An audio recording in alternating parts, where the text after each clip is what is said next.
Shalom adik-adik Partamalan Rea yang ada di rumah. Apa kabarnya hari ini? Dahsyat, dahsyat, luar biasa. Yes, yes, yes.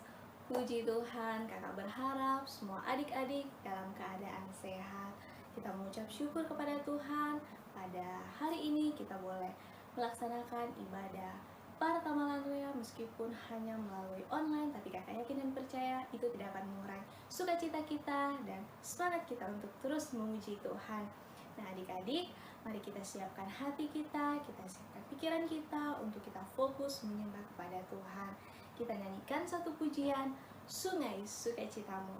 Mari adik-adik, kita berdiri, kita nyanyikan pujian ini dengan penuh sukacita.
Oke adik-adik, mari kita lipat tangan, kita tundukkan kepala kita tutup mata, kita satu di dalam doa. Tuhan Yesus yang baik, kami sungguh mengucap syukur pada hari ini, kami anak-anak-Mu boleh datang untuk berkumpul, memuji dan mengagungkan nama Tuhan. Meskipun saat ini Tuhan, kami berada di tempat kami masing-masing, tapi kami yakin dan percaya bahwa penyertaan Tuhan nyata untuk setiap kami anak-anak-Mu. Bapa dalam kerajaan surga, kami akan memulai ibadah sekolah minggu kami pada hari ini. Mari Tuhan, Engkau yang akan menyertai, mulai dari awal, pertengahan, hingga berakhirnya, kiranya jadi seturut dengan kehendak Tuhan. Berkati anak-anak-Mu dimanapun berada saat ini Tuhan, berkati juga orang tua yang mendampingi, terlebih lagi Engkau memberkati guru-guru yang akan melayani.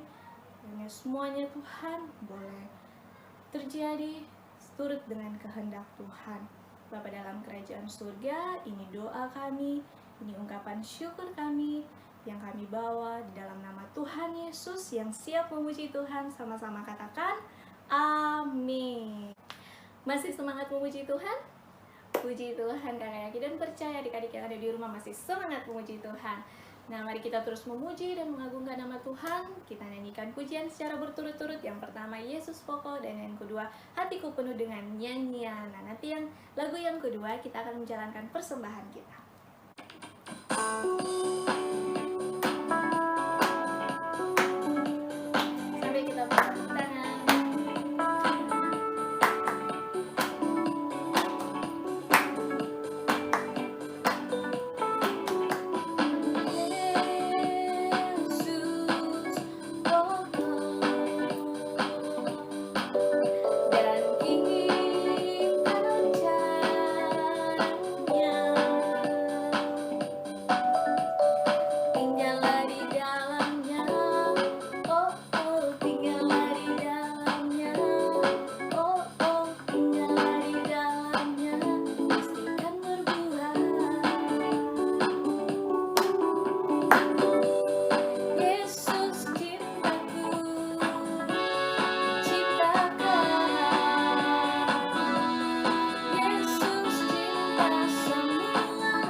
Oke, tiba saatnya kita akan mendengarkan kebenaran firman Tuhan. Mari adik-adik kita siapkan hati kita siapkan pikiran kita mau fokus untuk mendengarkan kebenaran firman Tuhan.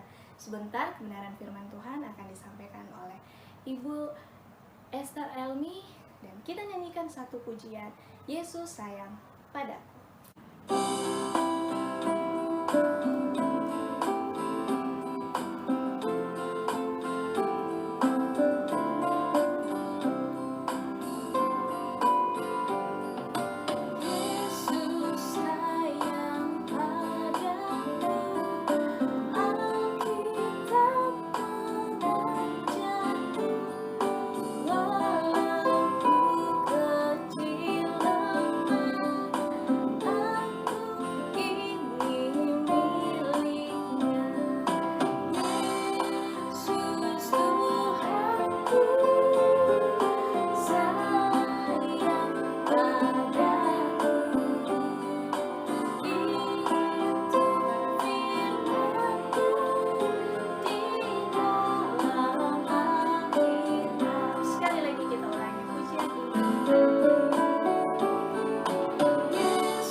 Maka kembalilah rasul-rasul itu ke Yerusalem dari bukit yang disebut Bukit Zaitun, yang hanya seperjalanan sabat jauhnya dari Yerusalem.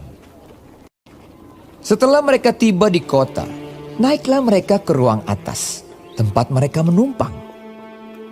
Mereka itu ialah Petrus dan Yohanes, Yakobus dan Andreas, Filipus dan Thomas, Bartolomeus dan Matius, Yakobus bin Alfeus, dan Simon orang Zelot, dan Yudas bin Yakobus. Mereka semua bertekun dengan sehati dalam doa bersama-sama dan dengan saudara-saudara Yesus.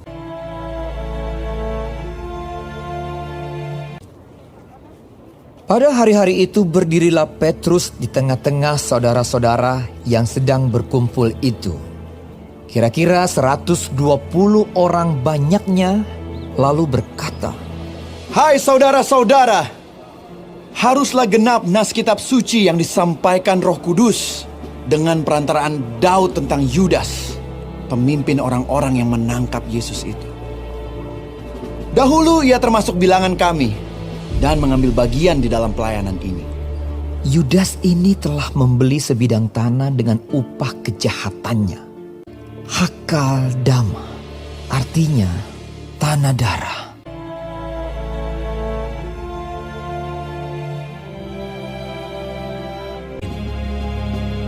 Jadi harus ditambahkan kepada kami seorang dari mereka yang senantiasa datang berkumpul dengan kami selama Tuhan Yesus bersama-sama dengan kami, yaitu mulai dari baptisan Yohanes sampai hari Yesus terangkat ke sorga, meninggalkan kami untuk menjadi saksi dengan kami tentang kebangkitannya." Lalu mereka mengusulkan 2 orang, Yusuf yang disebut Barsabas dan yang juga bernama Justus dan Matias. Mereka semua berdoa dan berkata, "Ya Tuhan, Engkaulah yang mengenal hati semua orang. Tunjukkanlah kiranya siapa yang Engkau pilih dari kedua orang ini, untuk menerima jabatan pelayanan, yaitu kerasulan yang ditinggalkan Yudas. Lalu mereka membuang undi bagi kedua orang itu, dan yang kena undi adalah Matias. Dengan demikian, ia ditambahkan kepada bilangan ke-11 rasul itu.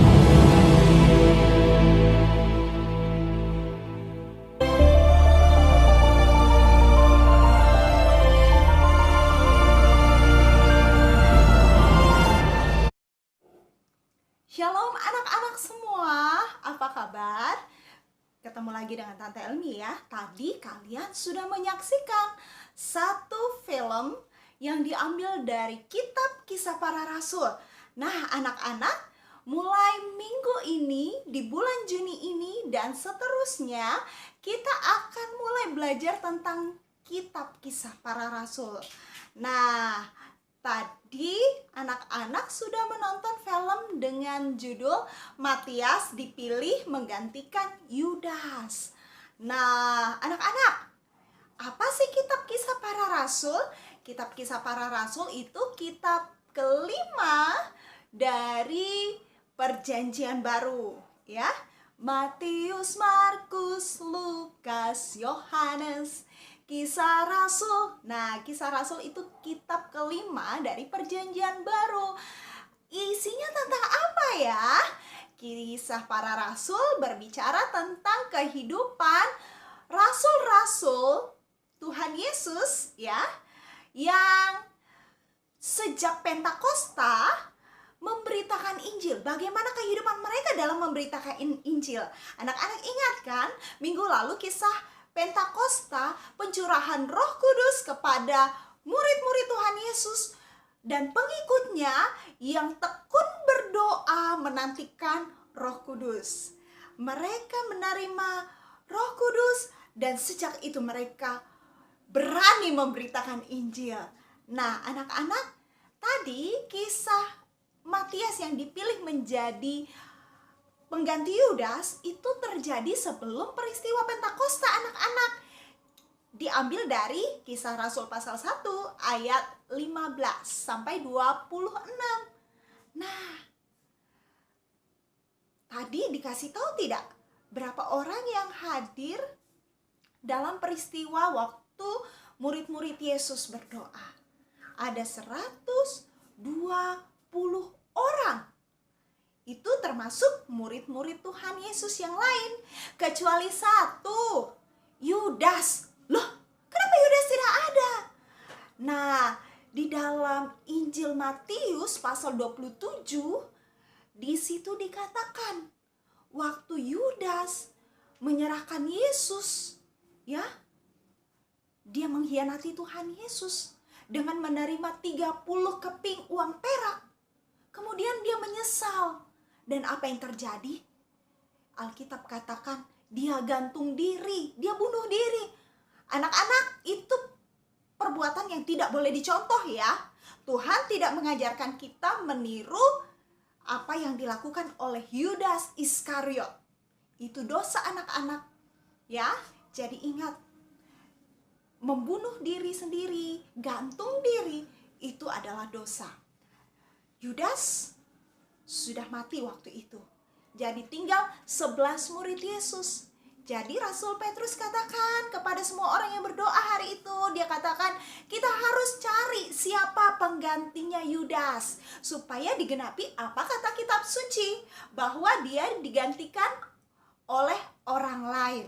Nah, anak-anak tadi lihat kan, ada 2 orang yang waktu itu diusulkan untuk menggantikan Yudas. Masih ingat nama-namanya siapa? Yang pertama namanya Yusuf, atau disebut sebagai Barsabas, bukan Barnabas ya. Yusuf yang disebut Barsabas, tetapi dia juga disebut sebagai Yustus.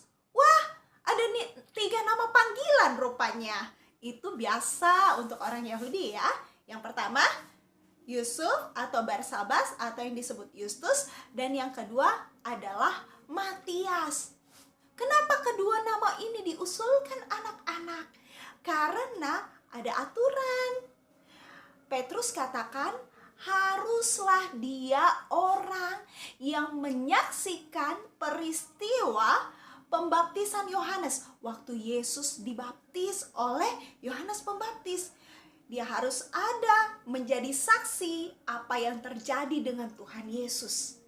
Dan sampai Yesus mati, bangkit, dan terangkat ke sorga, dia harus menjadi orang yang menyaksikan apa yang terjadi dengan Tuhan Yesus.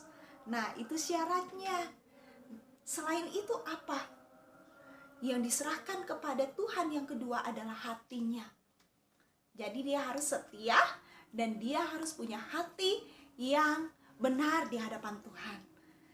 Pelajaran pertama anak-anak yang kita bisa ambil dari kisah hari ini. Matias dipilih menjadi pengganti Yudas sebagai Rasul Kristus. Karena apa? Dia setia menjadi pengikut Yesus dan memiliki hati yang benar di hadapan Tuhan. Ya, dan yang kedua, pelajaran apa yang kita bisa ambil dari kisah hari ini anak-anak? Yang kedua, ingat waktu murid-murid Yesus, pengikut Yesus berdoa, ya. Dan mereka bingung mau tentukan siapa. Yusuf atau Matias? Yusuf, Matias, mereka bingung. Tetapi mereka berdoa. Anak-anak, dalam keadaan apapun, kalian harus tetap berdoa. Ya, murid-murid Yesus waktu itu bingung. Harus buat apa? Harus memutuskan apa? Mereka serahkan kepada Tuhan di dalam doa. Jadi anak-anak, mungkin kalian punya rencana, kalian punya cita-cita, dan kalian bingung apa yang harus saya lakukan. Ingat, doakan itu sejak sekarang. Jangan bingung-bingung. Seperti murid-murid Yesus. Waktu mereka bingung antara memilih Yusuf dan Matias, mereka berdoa. Dan setelah mereka berdoa, mereka buang undi, ya. Tetapi Alkitab katakan keputusan ada di tangan Tuhan. Tuhan bisa pakai cara apa saja. Waktu itu mereka buang undi, siapa yang akan terpilih. Dan hasil undian waktu itu memutuskan bahwa Matiaslah yang harus menggantikan Yudas. Nah, anak-anak, pelajaran kita hari ini luar biasa ya dari kitab Kisah Para Rasul. Murid Yesus yang tadinya tinggal 11 orang karena Yudas sudah mati, digantikan menjadi genap 12 orang. Yudas digantikan oleh Matias, ya. Kenapa Matias yang dipilih? Karena Matias setia mengikuti Yesus dan dia juga menjadi saksi untuk peristiwa-peristiwa yang ada selama Yesus di dunia. Dan selain itu, dia punya hati yang benar di hadapan Tuhan. Anak-anak ingat, tugas seorang rasul itu tidak gampang. Tugas rasul adalah tugas khusus yang diberikan oleh Tuhan Yesus kepada orang-orang pilihannya. Banyak yang ikut Yesus, tetapi hanya 12 rasul yang terpilih. Ya, jadi Tuhan menentukan orang yang tepat. Kalau kalian mau jadi orang luar biasa seperti rasul-rasul, belajar ya seperti Matias. Dia setia ikut Tuhan, dan yang kedua dia punya hati yang benar di hadapan Tuhan. Jaga hati supaya hati kalian tetap benar di hadapan Tuhan. Berpikiran yang benar, lakukan yang benar, dan biarlah hati kalian selalu benar. Bagaimana cara supaya hati kita selalu benar di hadapan Tuhan? Lakukan apa kata firman Tuhan. Taati orang tuamu, tetap setia berdoa, dan terus ingat, kalau iblis mulai menggoda kita, apa yang harus dilakukan? Tolak. dalam nama Yesus ya. Dan pelajaran yang kedua hari ini, ingat, apapun yang menjadi rencana kita, selalu berdoa, libatkan Tuhan ya. Oke, hari ini anak-anak, Tante Elmi tidak akan kasih ayat hafalan, tetapi Tante Elmi mau sepanjang 1 minggu ke depan kalian semua menjadi anak-anak yang belajar, setia, dan punya hati yang benar di hadapan Tuhan seperti Matias. Dan ingat, selalu berdoa untuk setiap rencana kalian ke depan, dan doakan juga keadaan sekarang ya, keadaan bangsa dan negara kita, keadaan keluargamu, keadaan teman-temanmu, keadaan dunia, supaya Tuhan yang memulihkan. Anak-anak, sebelum Tante Elmi menutup sesi cerita hari ini, seperti biasa kita akan kuis. Tante Elmi mau tahu apakah kalian ingat dan memperhatikan apa yang sudah kita lihat mulai dari film dan penjelasan Tante Elmi. Siap-siap? Oke, pertanyaan pertama. Mulai bulan Juni ini kita akan belajar dari kitab apa? Tante Elmi ulang ya. Mulai bulan Juni ini kita akan belajar dari kitab apa?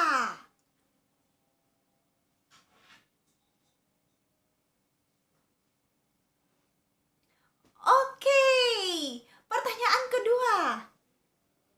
Kitab Kisah Para Rasul adalah kitab keberapa di Perjanjian Baru? Tante Emi ulang ya. Kitab Kisah Para Rasul adalah kitab keberapa di Perjanjian Baru?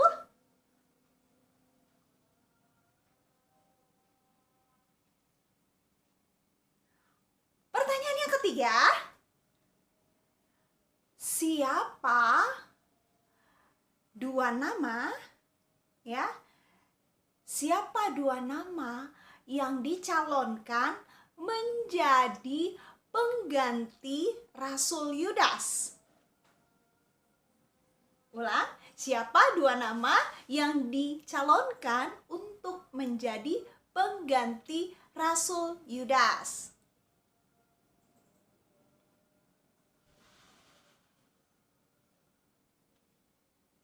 Oke, pertanyaan yang keempat, dengar baik-baik ya. Mengapa Yudas meninggal? Apa sebabnya Yudas meninggal?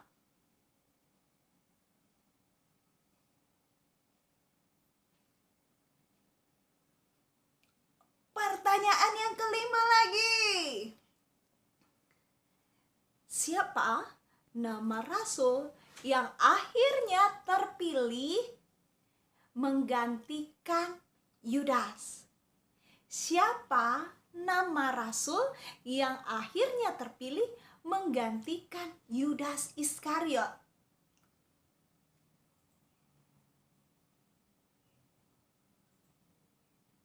Oke, yang terakhir. Hari ini agak banyak ya, 6 pertanyaan.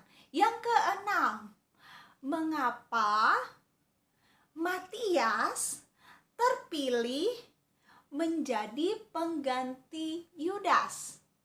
Mengapa Matias terpilih menjadi pengganti Yudas?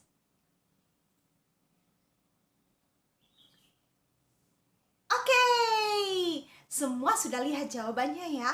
Senang sekali kalian bisa menjawab pertanyaan-pertanyaan dengan benar. Tante Elmi yakin semakin belajar kita akan menjadi 4 lebih. Ingat apa semboyan kita anak-anak Parta Malandrea? 4 lebih, belajar lebih, mengenal lebih, mengasihi lebih, berbuat lebih. Tuhan Yesus memberkati kita ya. Kita akan tutup nanti sesi kita dengan doa. Nanti Kak Okta yang akan pimpin kita dalam doa. Tetapi sebelumnya kita akan lihat pesan-pesan dari Kakak Peter. Oke, Tuhan Yesus memberkati. Sampai ketemu minggu depan. Shalom, apa kabar semuanya adik-adik sekolah minggu? Kami berharap semua baik-baik saja. Tidak terasa sudah hampir 2 bulan lebih kita tidak bertemu.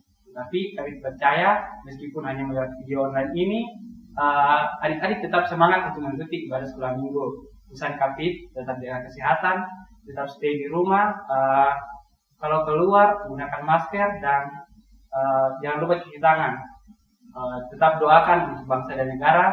Doakan juga untuk orang tua, adik-adik, dan doakan untuk guru-guru sekolah minggunya. Kita juga doakan untuk kondisi yang saat ini melanda Indonesia, virus corona, supaya Tuhan Yesus menghentikannya dengan caranya. Oke, sekian dan dari Kapit, sampai jumpa. Kita sudah memuji dan memuliakan nama Tuhan dan juga mendengarkan kebenaran firman Tuhan. Dan tiba saatnya kita akan mengakhiri ibadah kita pada hari ini. Mari sama-sama kita berdoa, kita minta pertolongan dari Tuhan. Kita berdoa. Tuhan Yesus, terima kasih Tuhan sudah menyertai ibadah kami pada hari ini. Biarlah apa yang kami lakukan hanya untuk hormat kemuliaan bagi nama Tuhan dan menyenangkan hati Tuhan. Berkati guru-guru sekolah minggu yang sudah mengambil pelayanan pada hari ini. Dan berkati juga Tuhan anak-anak PAR yang ada di rumah saat ini. Tuhan berkati mereka semua dalam masa pertumbuhan, dalam pendidikan, walaupun hanya belajar di rumah. Tapi kami percaya Tuhan memberkati mereka, hikmat kepintaran Tuhan tambahkan buat adik-adik PAR kami. Mungkin ada saat ini yang saat ini dalam kelemahan tubuh, Tuhan berkati, Tuhan sembuhkan, berikan kekuatan kesehatan dari Tuhan. Tak lupa kami berdoa juga Tuhan buat orang tua kami dalam setiap usaha, pekerjaan, pelayanan. Tuhan buat berhasil. Tuhan, inilah doa kami. Minggu depan kami boleh kembali lagi bersama-sama dalam ibadah PAR online. Tuhan memberkati kami sepanjang minggu ini. Tuhan menjaga, menolong dan memelihara kami. Inilah doa kami. Dalam nama Tuhan Yesus kami sudah berdoa. Yang diberkati sama-sama katakan amin. Demikianlah ibadah PAR online GKI Tamalandrea pada hari ini. Selamat hari Minggu. Tuhan Yesus memberkati. Dadah.